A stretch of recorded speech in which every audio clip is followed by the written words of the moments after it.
Has this ever happened to you where you're wearing a personal item backpack and you're walking through a very long terminal and that backpack is getting very heavy and suddenly you're wishing that backpack had wheels? Or you're traveling with a carry-on and a personal size item, and because you're using a small regional jet, you have to use a lot of stairs to get up into the plane, and you're wondering, how are you going to make it holding those two bags? Well, if this has ever happened to you, I'm going to be addressing how to fix that. And if you're interested, stay tuned.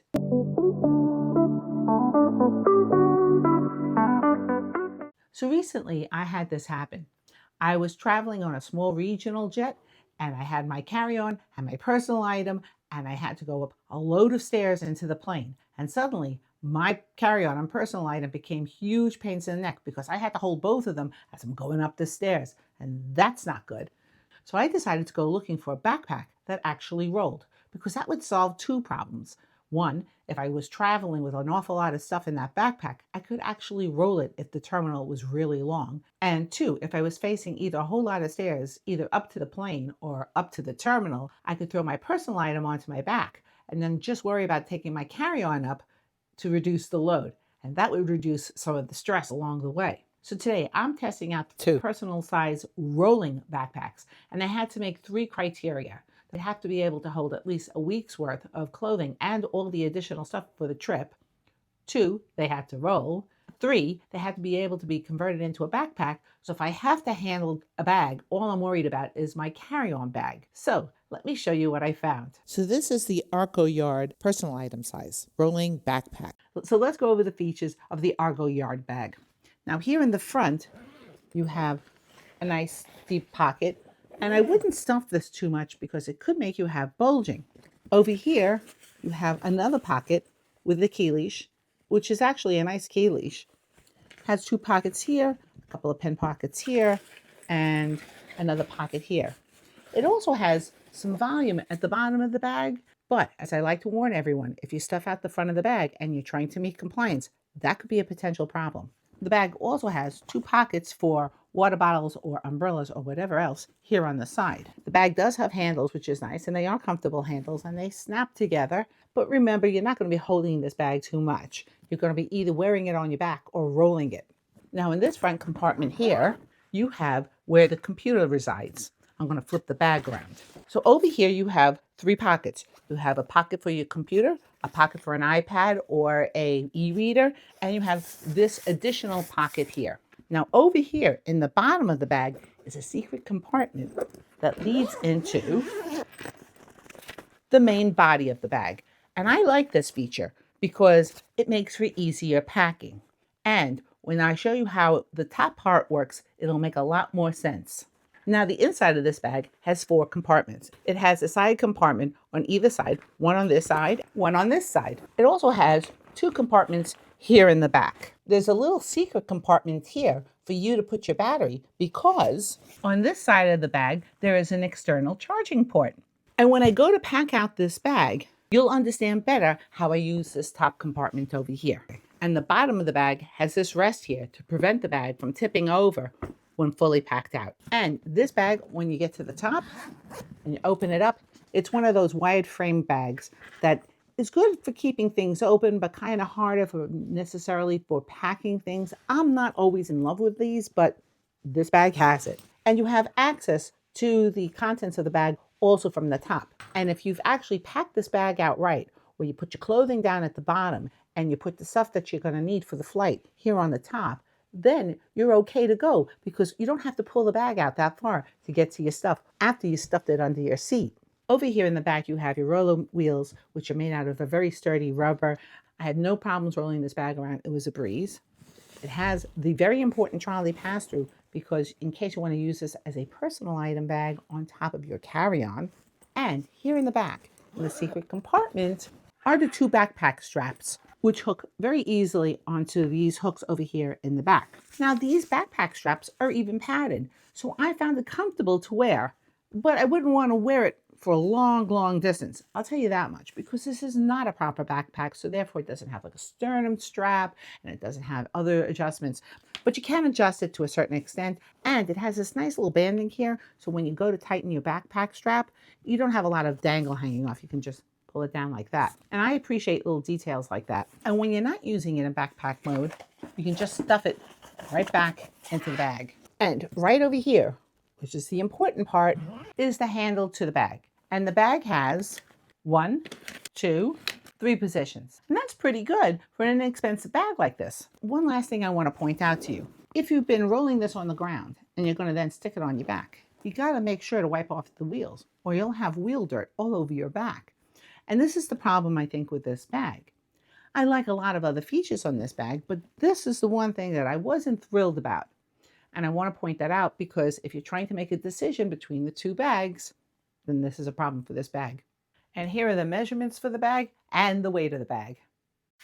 So for this pack out, I'm doing a 4-3-2-1 pack out, which is enough clothing to go away with for a week to 10 days because that gives you 24 combinations. Let me show you what this pack out consists of. 4 tops, 3 sweaters, 2 bottoms, my favorite little shoes, 1 week's worth of underwear, bras, socks, and a nightshirt. And I got all of that clothing in this Peak Design packing cube. And that's why I love this packing cube, because it works so well with backpacks. Also, the other thing I like about these Peak Design packing cubes is when I'm doing one bag travel, is that it comes with its own built-in laundry compartment. So as I'm losing stuff from one side, as it gets dirty, I can stuff it in here neatly. And in that way, I keep my stuff separate. And before we get to the travel gear that you're going to need, I'd like to talk a little bit about keeping the important items with you.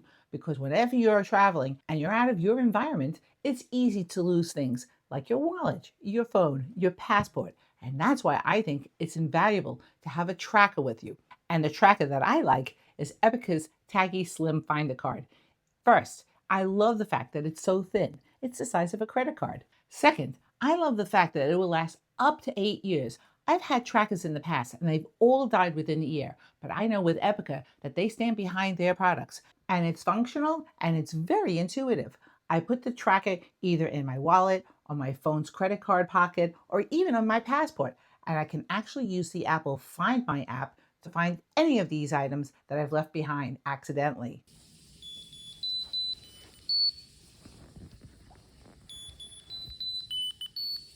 And then I'm not freaking out. The tracker is watertight and dustproof, so I don't have to worry about it getting wet when I'm caught out in the rain. Also, there's no need for me to download an additional app. I can use the Apple Find My app to locate the missing item. I can have these apps beep the card so I can hear where it is. Or I can use the location finder and see where I left the item too. So when you're on a trip and you're easily distracted, this is a huge help. Epica also has a version of the Apple AirTag called the Taggy Strap Finder. But unlike the AirTag, Epica's Taggy comes equipped with its own little strap, which makes it much more usable straight out of the box.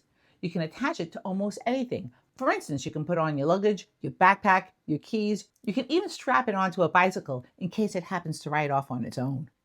You can also use it on your pet to track them. There's no need for an additional protective strap either.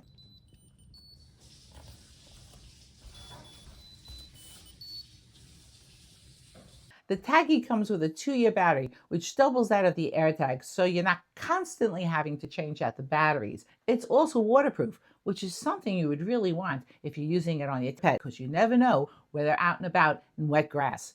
It also uses the Apple Find My app, so again, you don't have to worry about downloading an additional app or paying for a subscription either. And not having to deal with a subscription means that you don't have to worry about your privacy, yet you can share your location with other family members, which is a huge plus. So for traveling or at home, I think that these 2 pieces of gear are just totally invaluable. And if you use these codes and links, you'll get an additional 15% off either the Slim Finder card or the Strap Finder, which you'll find in the first pinned comment and in the description area down below. Now, let's see what kind of travel gear I'm going to put in those bags. And quickly, glasses, computer, umbrella, safe box, water bottle, tech, toiletries, airline comfort bag/bag I'm taking on my trip, and of course, my phone. And I'm going to get all of that into those bags. So this is the Arcoyard fully packed out. So now let's go over how I packed out the bag. Now I did use the 2 pockets here on the side, and here is my water bottle, and here is my umbrella. Now I'm going to warn you again that if you're working with an airline that has very strict compliance, these side pockets could become a problem. But in this case, they did not. Now, I didn't put anything into this front pocket here. I would normally put my paperwork and my passport, but this is just a demonstration. In this pocket, I did put my phone and my glasses. I did have additional room in here, but because I'm worried about making compliance, I never like to pack out these front pockets too much. Now, if you're working with an airline that's a little more forgiving, you can add something to this front pocket. In this pocket, which is very convenient, I have my computer here. And that's all I put into this pocket. Again, because I was concerned about compliance. Now, if you remember, there are 2 points of entry on this bag. You can enter the bag from the computer side of the bag, or you can enter the bag from the top. And I think that that's a nice feature because what I generally tend to put at the bottom of the bag is the clothing that I'm not going to want to have access to. And what I want is still here, all neatly located on top, which I do have access to. But I'll show you just what it looks like from the inside of the bag when I open it. I hope everything doesn't fall out. And you can see here that this is all my clothing and this is everything that I'm going to need for the flight. So now I'm going to open up the top part of the bag as if I was going to be using it on the plane, which is what I like about this bag, even though it has that wire framing that I'm not a big fan of. And if I open it from this way, I have my toiletries, my safe box, my airline comfort bag, my tech bag. And that's all I need access to while I'm in the plane. And you will see there at the bottom of the bag is all my clothing. And I want to point out to you that I stuck my 2 shoes here and there because I had extra room there, and why not? The bag comes in as 17 pounds. Even carrying 17 pounds on your back through a long terminal might bug some people. It's awfully nice to have the option of having wheels. Now, I know you might be having some questions about these bags, and if you do, please don't forget to drop them in the comment section down below. And if you're finding any value in this video or you've enjoyed it in any way, please don't forget to hit the like and subscribe button down below because that tells YouTube you like my content. Now, this is the other contender. This is the Tonyeee bag. It too is a rolling backpack, but it's a little different than the bag that I just showed you. So let's go over the features of this bag and we'll see how much I can get into it. Now, here in the front is a pocket that goes down to the bottom of the bag. Again, I always warn people about those pockets. You can actually build out the bag too much that it won't make compliance. The bag has this Velcro compartment here, and that goes down to about here. So you could put something in there, a quick grab item, maybe even your toiletry bag. If you haven't packed out too much, you could put it in there so you can just grab it out when you're going through TSA. But this bag only has those compartments here in the front. In this compartment, you have the computer compartment, and it has room for a 16-inch computer and an iPad or an e-reader, and it has 2 other little compartments here. Now I'm going to point this out to you. This bag has a ton of room here at the bottom. So if you're not a computer person, you can actually use this space for packing. So you could put pants in here or a jacket or stuff like that because it does have volume. And by the way, I'm going to say this just because I'm just going to put it out as a caveat. Obviously, none of these are YKK zippers. These are inexpensive bags with a lot of features so that you didn't spend a lot of money on the zippers. But I did test the zippers out quite a bit, and you can see they're really solid. And even before I did the video, I tested out both bags because I wanted to make up my own mind about which bag I like better. So now that I digressed, let's continue on. They actually showed a lot of detail for an inexpensive bag because the water bottle compartments are here on the side.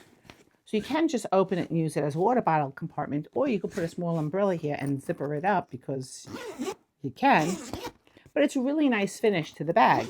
On the back of the bag, you have a trolley pass-through that also has a Velcro closure. So if you're not using it, it's not in the way. And I think that that's a nice detail. But of course, we have to talk about the backpack straps and the handle. Now, the backpack straps reside back here.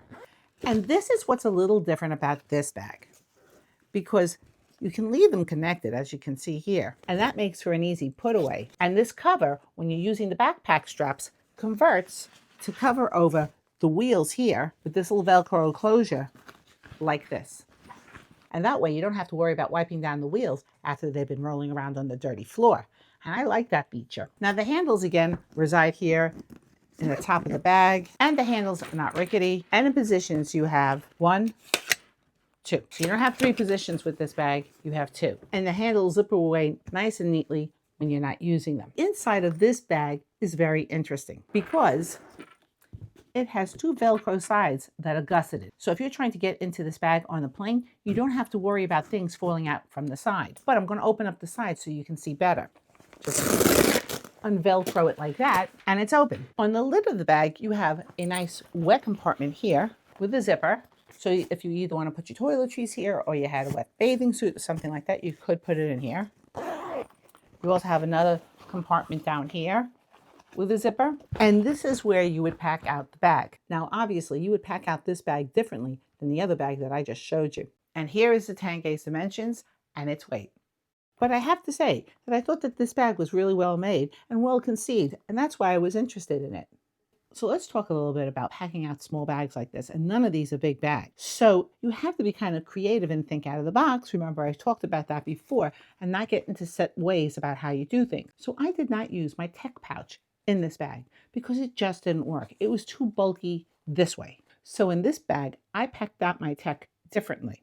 But let's go through it in a systematic way. Over here, I have the umbrella and my water bottle. I have nothing in this front pocket because this is kind of a smaller bag and I didn't want to add too much bulk to the front of the bag. That was a big concern for me. Over in this compartment are just my glasses and my phone. And that's a clever place for it because those are 2 quick grab items that you're going to want when you're going through the airport. Also, another thing I want to point out about this bag is that if you build it out too much in the front, it tips over just a little bit, even though they try to take into consideration that, and they put a little bumper here in the front. So that would be the one downside that I saw to this bag. So now let's get into the computer compartment.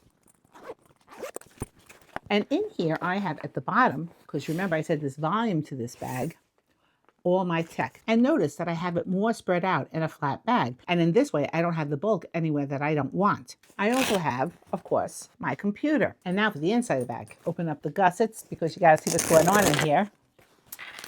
So here on top, I have my 311 bag. And that's because I didn't want to put it down here in the gusseted side. I just wanted to have easy access. So if the bag is gusseted up, I can still get hold of my 311 bag as I'm going through the TSA. You'll also notice that I have here my airline comfort bag / crossbody bag and my safe bag. And underneath that, I have my Hawaii shoes. And here on the bottom, which is where the gusset would be, I have all my clothing in this Peak Design packing cube. And this is why I love this packing cube so much, because it just seems to fit so well into backpacks. Now, I liked both bags, and I think both bags have their pluses and minuses. This is definitely a slightly bigger bag, easier to pack out. The other thing that's against this bag is that it has no cover for the wheels. So if you want to put this onto your back after you're using it, means you got to wipe down your wheels. And that's a biggie for me, but it might not be a biggie for you because this bag is a smaller bag. It has a little more of a tendency to tip forward if you put too much here in the front. But I do like the fact that when I convert it to a backpack, which also doesn't require me connecting any backpack straps to anything, it does have a cover for the wheels. So I'm not going to tell you which one of these 2 bags I chose, but I do want you to know the pros and cons of both these bags. And if you like a rolling backpack, then check out this video over here where I do a full-size rolling backpack. And I'll see you in my next video. Bye.